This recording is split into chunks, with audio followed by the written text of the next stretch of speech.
आप सभी को मेरा नमस्कार। माँ सरस्वती का आशीर्वाद आप पर हमेशा बना रहे। दोस्तों, आजकल वर्तमान समय में प्रतियोगिता जो आपकी परीक्षाएं होती हैं उनमें आप देखते हो कि हिंदी व्याकरण एवं हिंदी साहित्य का इतिहास बहुत ज़्यादा आता है। मैं आपको हिंदी व्याकरण पूर्ण रूप से ट्रिक के साथ समझाऊंगा और उसके साथ साथ हिंदी साहित्य का इतिहास भी मैं आप लोगों को ट्रिक के साथ समझाऊंगा, जिससे आपको प्रतियोगिता परीक्षाओं में बहुत अच्छी जानकारी मिलेगी। तो आज हम लोग शुरू करते हैं राजभाषा से। दोस्तों, राजभाषा के बारे में आपने पढ़ा होगा। क्या होती है राजभाषा?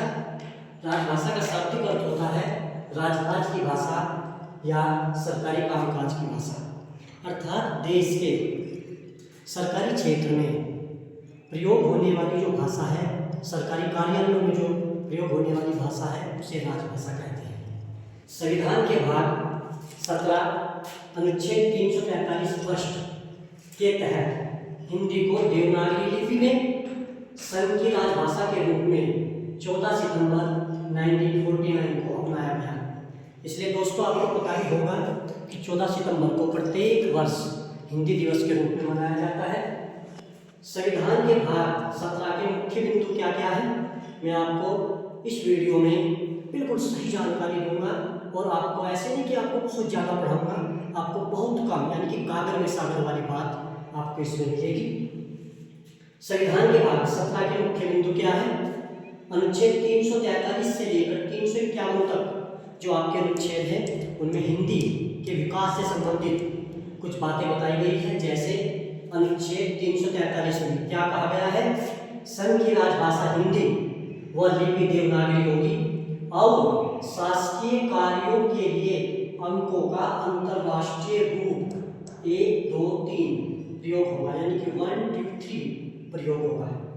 अनुच्छेद 344 में कहा गया है कि राजभाषा पर संसदीय समिति और आयोग का प्रावधान होगा। अनुच्छेद 345 से लेकर 347 तक कहा गया है कि राज्यों के लिए राजभाषाएं निर्धारित होगी इस अनुच्छेद के अंतर्गत।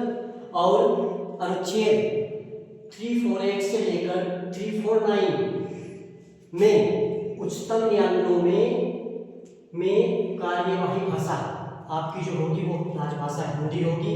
और उसके साथ 350 अनुच्छेद और 351 में जो निर्देश दिया गया है, बहुत ज़्यादा प्रतियोगिता परीक्षाओं में आता है ये, कि इसमें क्या कहा गया है? विशेष निर्देश और हिंदी के विकास के लिए प्रावधान। इसमें प्रश्न कैसे आता है? इसमें प्रश्न आता है कि संविधान की किस अनुच्छेद में हिंदी के विकास के लिए प्रावधान है और विशेष निर्देश है? तो वो है आपके 350 और 51 में। इसी प्रकार इसके बाद भारतीय संविधान की 8वीं अनुसूची में शामिल 22 भाषाएं ट्रिक के साथ।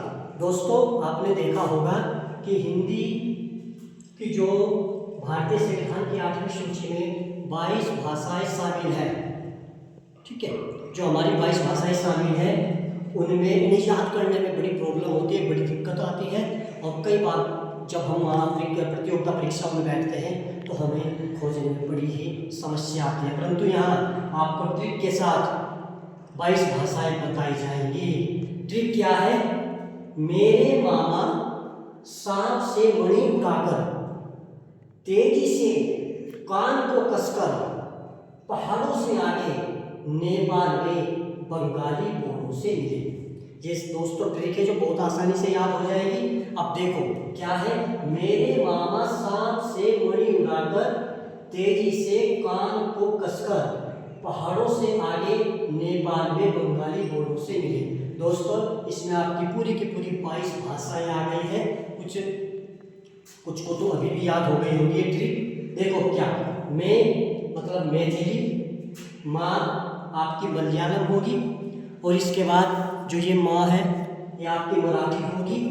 सा, इससे 3 भाषाएं बनेगी, सिंधी, संस्कृत और संथाली। मणिपुरी, उड़ाकर, उड़ा, इससे आपकी 2 भाषाएं बनेगी, उड़िया और उर्दू। ते से आपकी 2 भाषाएं बनेगी, तमिल और तेलुगु। कान, कन्नड़। को कोंकणी, कस पर, कस से आपकी कश्मीरी, पा से पंजाबी, हा से हिंदी, दा से डोगरी, आ से असमिया, गे से गुजरात, नेपाली, बंगाली, बोडो। ये आपकी 22 भाषा इसमें ट्रिक में आ गई है। दोस्तों आपको पता होगा कि सन 1950 में संघ की 8वीं अनुसूची में केवल 14 भाषाएं शामिल थी। उसके बाद 1967 में सिंधी, नेपाली, मणिपुरी, कोंकणी को शामिल किया गया और सन 2003 में संथाली, मैथिली, डोगरी और बोडो को शामिल किया गया। तो दोस्तों ये हमारी वीडियो थी आज की, और आपको यूट्यूब पे राजेश परमार 001 के नाम से मिलेगी। अगर आपको टॉपिक से संबंधित कुछ भी पूछना है तो आप ज़रूर कमेंट करें, लाइक करें, सब्सक्राइब करें। धन्यवाद।